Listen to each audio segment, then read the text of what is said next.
বাংলাদেশ সহ পৃথিবীর বিভিন্ন দেশে ধর্মপ্রাণ মুসলমানরা আজ প্রথম রোজা রেখেছেন।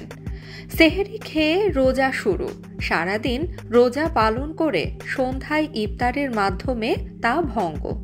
এই পবিত্র রমজানের নিয়ম মেনে ধর্মপ্রাণ মুসলমানরা আত্মশুদ্ধি আর আল্লাহর সন্তুষ্টি লাভের আশায় ইবাদত করছেন।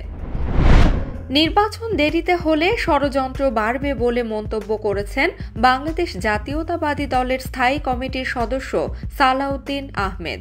রোববার জাতীয় প্রেস ক্লাবে এক আলোচনা সভায় একথা বলেন তিনি।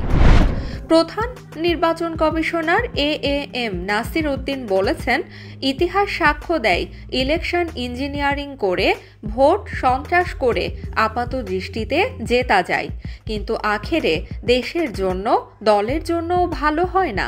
আজ রোববার দুপুরে নির্বাচন ভবনে আয়োজিত এক আলোচনা সভায় সিইসি এসব কথা বলেন।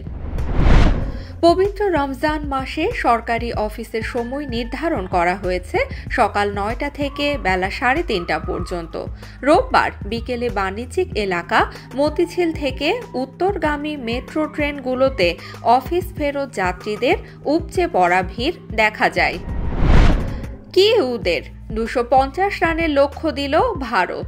গ্রুপ পর্বের প্রথম দুই ম্যাচে বাংলাদেশ ও পাকিস্তানকে দাপটের সঙ্গে হারানোর পর নিউজিল্যান্ডের বিপক্ষে ব্যাটিং বিপর্যয়ে পড়ে ভারত।